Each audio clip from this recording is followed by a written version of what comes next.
It has been said that our mom and dad give us life, and grandparents give us a sense of who we are and where we came from. This week I said goodbye to my grandma, and it made me think about all the things that she taught us over the years.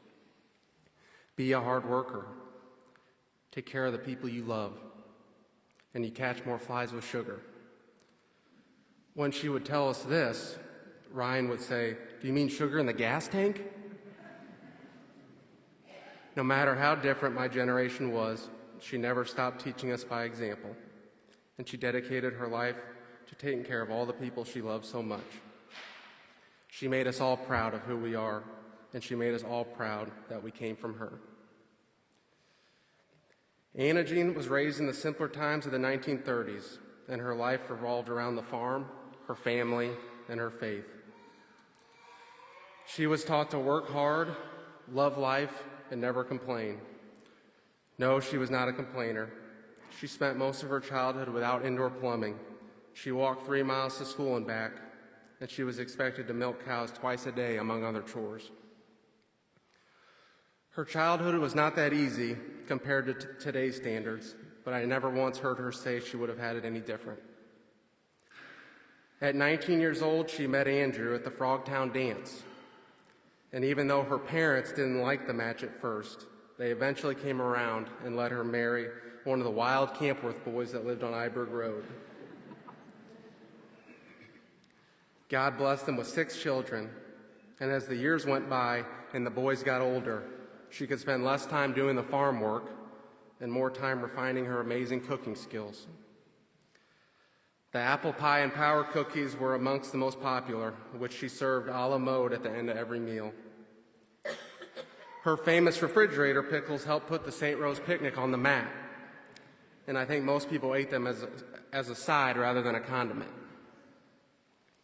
Almost all of my memories of her growing up are in the kitchen, providing a comforting meal after a hard day's work.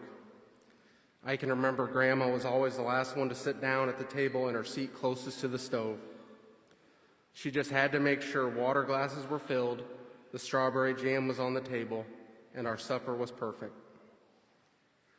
Luckily for my wife, Sadie, if she's ever struggling with a meal or a new recipe, I graciously offer her my thoughts of how I think Grandma would have done it differently.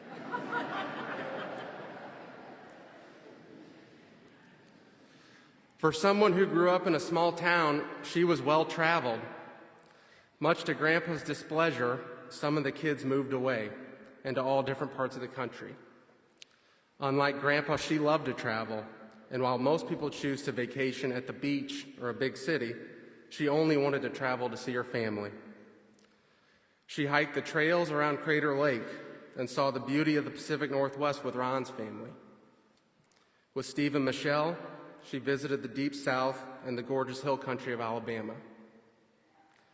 She experienced the Wild West culture of Texas and introduced Bid Euchre to the Lone Star State, teaching the Leatherwood boys everything they know about the game of Bowers, as they call it.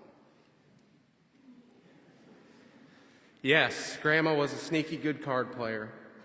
Usually coming out on the winning side of the friendly card games at home, she finally got full recognition when she won the Kampwerth Euchre tournament at Dale's house. Then she won again a few years later, becoming the first 2-time champion. A decisive blowout victory, she set a good example by not making a show or gloating about her success. And as every other Kampwerth can attest, I clearly did not learn this lesson when I won a few years later.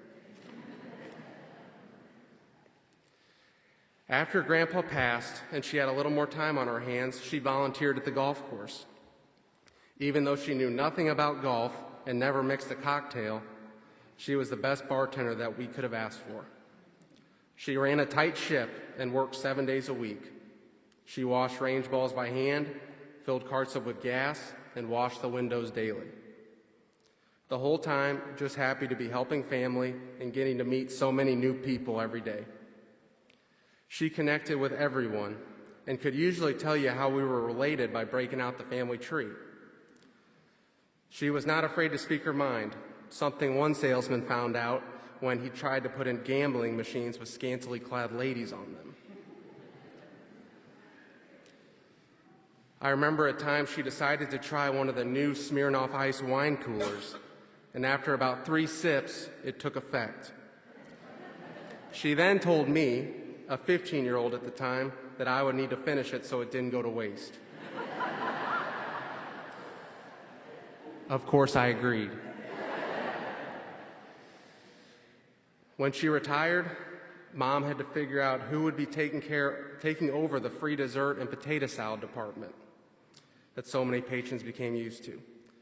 Mom, we tried our best, but obviously we never quite measured up. As she got older, she loved surprising people. Claiming that she did not want to travel anymore because of her advanced years, she surprised us all when she showed up at Michael and Bailey's wedding. They married in Gulf Shores, and you could have raised the sea level an inch with crying Michael's tears. In her final years, she was wrongly concerned about being a burden or inconvenience. Every once in a while, however, she would relent and let Mom, Terry, or Jeff take her to a family function where she was always the guest of honor. She lit up every room with her smile, and we grandkids jumped at the opportunity just to sit next to her. The love that she had for her grandchildren has become ever apparent as more and more great-granddaughters are born. Some variation of Anna Jeanne is our favorite middle name, and I know whenever I hear my own daughter's middle name, I am filled with the precious memories of the best grandma I could have asked for.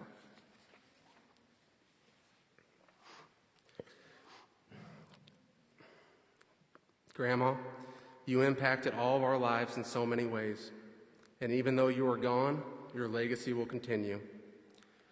Your lessons of love and kindness will be passed on.